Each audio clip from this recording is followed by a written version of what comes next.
Have you ever stared at a text-to-image AI creation and thought, wow, that's impressive, but it hasn't really done what I asked for? Well, the researchers behind this new paper may have just the solution to your prompt writing woes. Who knows, maybe after watching this, your AI-generated artworks will be hanging in the National, or, at least on your fridge. Either way, prepare to have your mind blown by the power of Ella. Their project page, which you can also find via the link in the video description, has these example images. Hopefully it's easy enough to see what they're trying to achieve from those, but the abstract also does a great job of explaining things. Let's take a quick peek and see how they're aiming to make text-to-image models understand our prompts a little better. Diffusion models have demonstrated remarkable performance in the domain of text-to-image generation. However, the majority of these models still employ CLIP as their text encoder, which constrains their ability to comprehend dense prompts, which encompass multiple objects, detailed attributes, complex relationships, long text alignment, etc. Here, they introduce an efficient large language model adapter termed Ella, which equips text-to-image diffusion models with powerful large language models to enhance text alignment without training of either the UNet or LLM. Excellent stuff. Sounds like I could do with a bit of that. It also sounds like you would need a beast of a machine, but this is running happily in under 10 gig of VRAM. Over on their GitHub page is some more information. Ella is still in its early stages of research, and we have not yet conducted comprehensive testing on all potential applications of Ella. We welcome constructive and friendly suggestions from the community. All sounds great. Their testing has revealed that some community models, heavily reliant on trigger words, may experience significant style loss when utilizing Ella, primarily because CLIP is not used at all during Ella inference. Their goal is to ensure better compatibility with a wide range of community models. However, they currently don't have a comprehensive set of experiences to share. Well, I've tested a few community models so far, and I have to say I've been very impressed. While their repository is one way to test Ella, another slightly easier way is to use ComfyUI. Yes, it's been ported already, so I expect automatic 11.11 support will be coming in the following months as well. Installation is just the same as normal, and the custom node I'm going to be showing here is the one from Exponential ML. If you've never installed a custom node before, what you'll need to do is open ComfyUI Manager and click on Install Custom Nodes. In the search box, you'll type Ella, click search, and you'll get these results. As mentioned, the one I'm using is ComfyUI_Ella. So click on Install to get that custom node. You should also make sure ComfyUI itself is up to date, which you can do by clicking Update All. This may change in the future, but at the time of making this video, you'll also need to download some models from the internet onto your own computer at home, namely the Ella 1 and Flan T5 XL. Models should be saved under your ComfyUI models directory, which is the usual place for any ComfyUI models. The first model to download is the Ella 1, which you'll save to models Ella. It will make that directory for you. To download the model, you can click on the download action and then remember to save it to models Ella. The second thing to download is that T5 model, which you save to models/T5_model. Now, the original files from the Flan T5 XL repository are around 12 gig, but thankfully a much smaller version is now also available. I'm using the smaller version myself, and the easiest way to grab all those files is with the git clone command, though of course you can just click download on each one individually manually if you like. An example workflow is also provided, which you can load from their workflows directory, though here I've set up my own custom one to show how it compares to the original Stable Diffusion. If you'd like this workflow along with the notes to accompany this video, you can find them and a whole lot more over on my Patreon as a thank you for helping to support the channel. The first thing to do is select a model, which currently needs to be Stable Diffusion 1.5, though the Ella developers look to be doing an SDXL version soon. Looking forward to that. So click and you'll get a list of models, and here I'm using Dream Shaper 8. Next comes the difficult part, writing a prompt.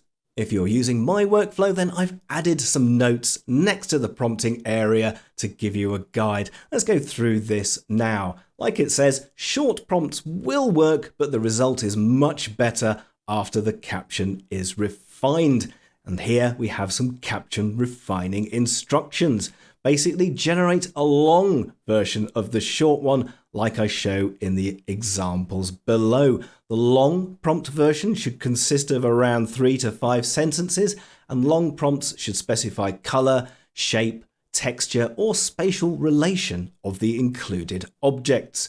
Avoid generating sentences that describe any atmosphere. Apparently that comes from them, but of course your mileage may vary. And then I've got the examples. So the short example would be a guy wearing a t-shirt with a rodent on it, whereas the long example would be graffiti art style rodent on a white t-shirt being worn by a man with a red fedora style hat and sunglasses who is standing outside a large red brick house with a surrounding green wooden fence. The rodent design looks quite nerdy and doesn't have any writing. In the distance is a blue sky with some clouds. Hopefully all of that makes sense, but essentially you can just use normal English. I know this can be tricky for some of our American friends out there who don't know the difference between a crisp and a chip, but if you are stuck, you can always ask something like ChatGPT. Right. Time to show the power of Ella, and what better prompt to use than the one I just had a quick look at because it includes a rodent. This workflow is set up so that a standard Stable Diffusion image will appear in the top group, with the Ella version appearing in the group underneath it. They've got the same model, seed, prompt, etc. So the only difference really is this Ella conditioning going into the K-sampler. Alright, let's queue up that prompt and see what happens. Okay, so up the top here, remember we've got the non-Ella output. That's just what you'd expect to get from a standard Stable Diffusion model generation. It doesn't know what color things should be, where they are, and it often gets things mixed up. You can see there the guy is wearing a red hat, but I can't tell if it's in the style of a fedora or not.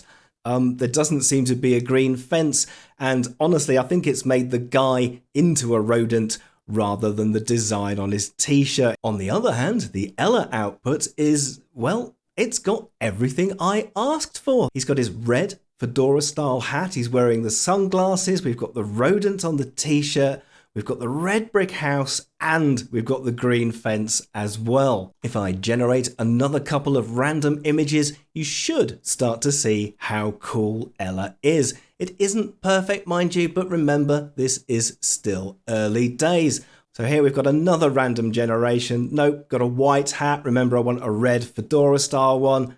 Rodent on the t-shirt, kind of. Green fence, yes, no, that's a red fence. You see, the original Stable Diffusion is just getting everything mixed up, whereas with Ella, that's just great.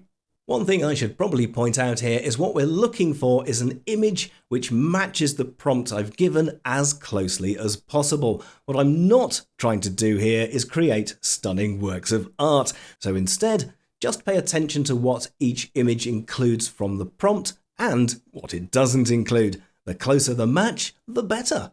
Let's try another slightly shorter prompt to show you what I mean. This time we want a rat in a green rocking chair which has blue striped cushions. I also want a pink lamp on a table next to that chair and a faded carpet on the floor.